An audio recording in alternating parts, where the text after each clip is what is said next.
Pookie, you're looking absolutely fire tonight. You're Pookie, you're looking fire tonight. Okay? What am I doing? You guys have just been going wild over this little number, and I do not have a pattern for her for a reason. Because this sweater vest was a rough draft. It was a proof of concept. Here I bring you the final copy, if you will, the final rendition of this like granny square bib sweater vest situation. It's gonna be a little bit smaller, a little bit more cropped. That's what we're doing today. I'm making a bib. Let's get started. For this pattern, I'm using a 4.25 hook for all the granny squares.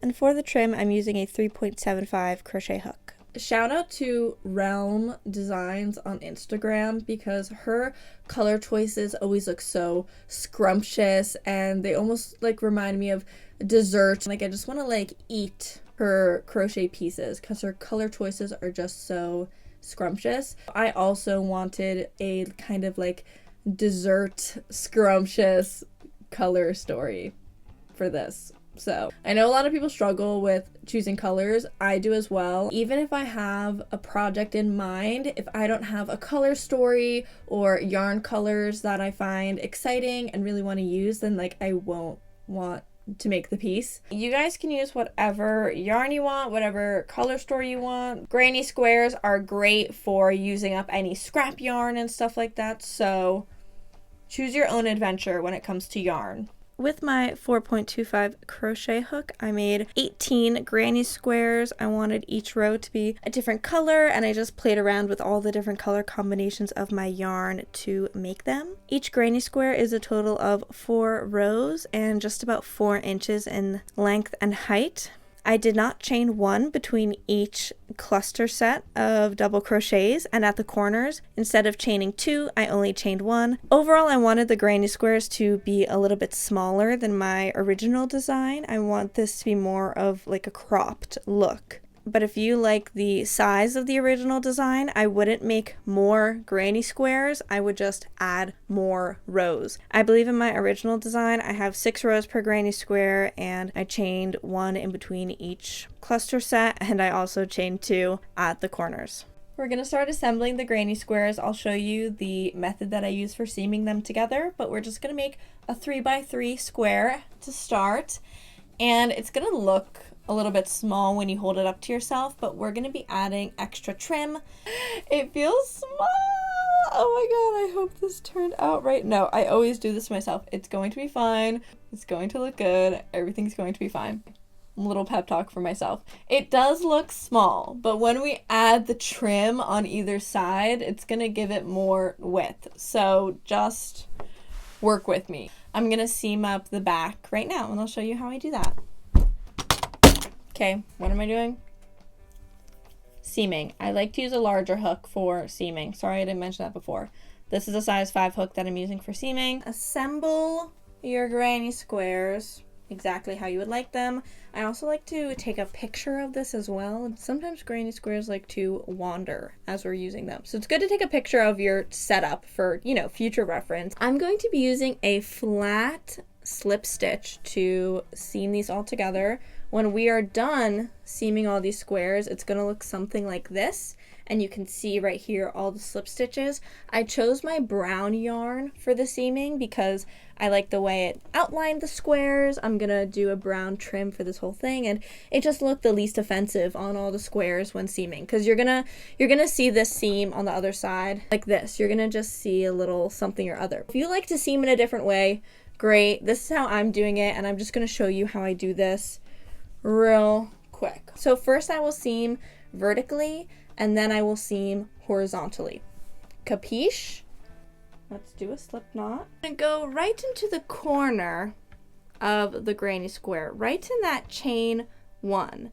And I'm going to put my hook in the back loop of that chain 1. Not both loops, just the back loop. And then I'm going to find my other square, and I'm going to do the same thing. I'm going to put my hook in the back loop, just the back loop of that chain 1. Then I'm going to yarn over, and then I'm going to pull through all of the loops on my yarn.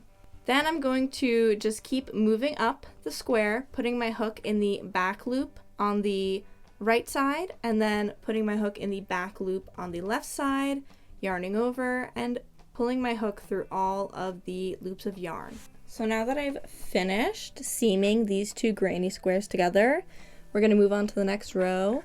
We just find the corner stitch, that chain 1 on the right granny square, and then we're going to do the same thing on the other side. Just find that chain 1, grab our yarn, and pull it all together. And yeah, I really hope my hand isn't blocking the view. That's how you do the flat slip stitch seam. I'm gonna seam all of this up, and I'll be right back when I have my front piece and my back piece. Lollipop, will you move out of the way? I know, I've just committed a cardinal sin.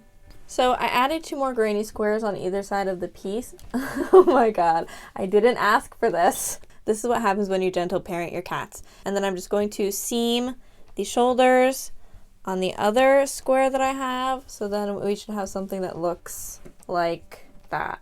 You feel me? I'm gonna seam this together and try it on, and then we'll talk about the trim. So you should have something that looks like this.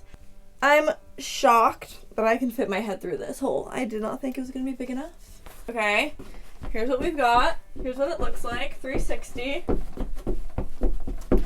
I'm gonna be honest with you. This is always the part of the project where I'm like, oh my god, is it gonna fit? Is it gonna look good? I don't know. I like the shoulder width, and then I'm gonna add a little trim around everything. And I wanted this to be kind of a cropped situation. I didn't want this to be super long. Obviously, if you would like this to be longer, you can always add another row. So I think the next step is to do the ribbing around. Let's get this show on the road, people. Let's get out our hook for the ribbing. Right side of the piece up. I'm gonna grab our yarn that we're gonna use for the trim. I like to start my trims somewhere in the shoulder region. Let's attach our yarn. Let's chain 7. That feels good to me. What we're gonna do is single crochet down the row. Now we're going to find our way back onto the granny square, and we are going to slip stitch once into the granny square and then slip stitch twice into the granny square. And then we're going to turn our work. A little hard to see, but we're going to skip over those 2 slip stitches, and then we're going to back loop only, single crochet up the row. Once we get to the end of the row, chain 1, turn the work, back loop only, single crochet down the row, and then again find our way onto our granny square, slip stitch in the next stitch over, and then slip stitch again for a total of 2 slip stitches. I'm gonna skip over those slip stitches, single crochet up the row, chain 1, turn our work, and we're just gonna keep repeating this all around the piece. I encourage you to try on the piece and just check and make sure that the length of the trim looks good for you and makes you feel comfortable. And I'll meet you when I'm almost done and we can seam it up together. But now I'm coming to the end of the project. I'm just going to slip stitch to join everything together. And then I'm going to smoosh the 2 sides of the trim together. And then I'm just going to do a flat slip stitch to seam everything together. The trim is about 1 1/4 inches. Moment of truth. Let me try this on and see what it looks like. Actually, this is pretty cute. I'm going to be steam blocking this for sure. Just, it's not completely flat like in the corners. I'm going to make the ties now. Do I make the ties pink or do I make the ties brown? Oh, my mind is saying keep it simple, leave it brown, but my heart is saying let's do a pop of color on the side. I think I'm gonna do it in pink. Okay, and I've decided that the placement of the ties on either side of the vest is going to be right in between the middle row and the last row of the granny squares. I just marked out where I'm putting the ties with some stitch markers. This is good. I feel like I've pulled through. I'm feeling confident about this project again. Okay, let's add the ties. Honestly, I don't even know how to explain this. This is my stitch marker. My stitch marker is in line with my seam on the granny squares. So now I'm gonna grab my pink yarn, and I kind of like this width. Attach my yarn right over here. Attach my yarn. I think I'm gonna do a half double crochet. I don't want the bow when you tie these ties to be super slouchy looking. I would like the bow to look very structured. So I think I'm just gonna do a half double crochet just right where I started. And I just kept half double crocheting into the trim until I like the width of the tie, which means that I half double crocheted 6 times into the piece. Does that look good? And that kind of looks like, maybe I'm gonna redo that, but you know, you see the visual, right? You see what I'm trying to accomplish. Figure it out. Anyway, so now I'm just gonna chain 1, turn my work, and I'll just keep half double crocheting until I like the length of the tie.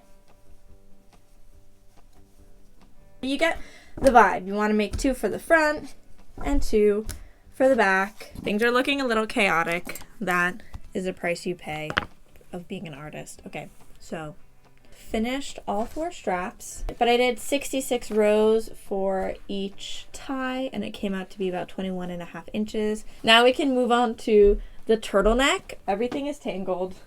Why does this always happen? I'm going to slip knot and attach my yarn onto the granny square.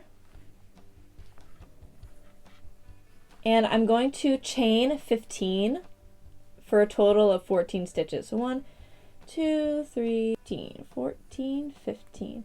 Depending on what kind of look you want, you can always chain more. Now I'm going to half double crochet down this row, and once I have 14 stitches, I'll meet you at the end of the row. I'm then going to find my way back onto the granny square and slip stitch once and slip stitch one more time. But make sure the slip stitches are nice and loose. Let's not let our turtleneck choke us out, you know? And then we're gonna turn our work. Let's skip over those 2 slip stitches and then do a back loop only, half double crochet up the row. Once we're getting to the end of the row, I'm going to chain 1, and I'm going to do the exact same thing over again. Back loop only, half double crochet down the row, chain 2, flip my work, skip over the chain 2, back loop only, oh my gosh, what a tongue twister. Back loop only, half double crochet back up the row, chain 1, and we're gonna do that all the way around here. And I get a lot of questions about where you should put your hook in the corner stitches. Do whatever looks best when it comes to these little awkward spaces. That's my advice. Maybe not the most technical answer, but a real answer. The turtleneck is just about 3.5 inches. That's pretty good. So I'm going to keep crocheting around our head hole, and then when I get back to the beginning, I'm just going to seam it together.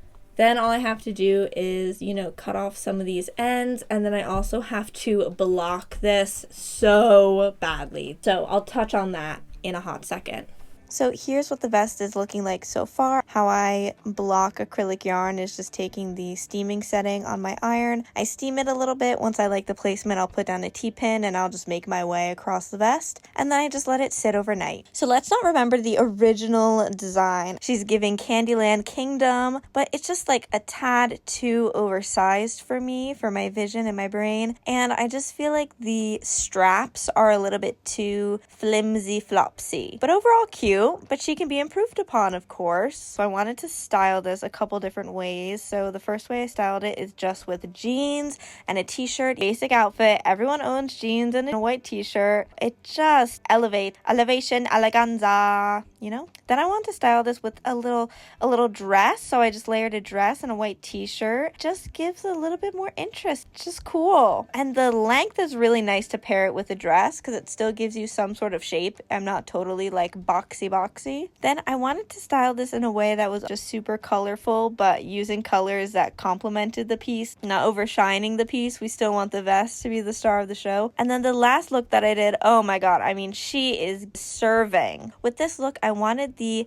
vest and the colors in the vest to be the pop of color. So I did just super neutral accessories, but it's not a super boring outfit because there's so much different texture going on. The different texture of the pleather pants, the fuzzy fur texture in the coat, the pop of color in the outfit is the vest. None of the other cool accessories are taking away from the scrumptiousness of this vest. Okay, and those are all the outfits that I had for you, so take it away. Outro Sutton. I think this looks so good. This is like a perfect addition to like a spring wardrobe. I am very happy with how this turned out. I love the colors. I'm really happy with this piece. If I were to do this again, maybe make it just a skosh bigger, either adding another row or maybe making it a little bit longer with another row of granny squares at the bottom. But overall, I'm very happy with how this little cropped piece turned out. As always, thank you so much for hanging out with me and crafting with me, and I hope to see you guys in the next video, so make sure to like and subscribe. Bye!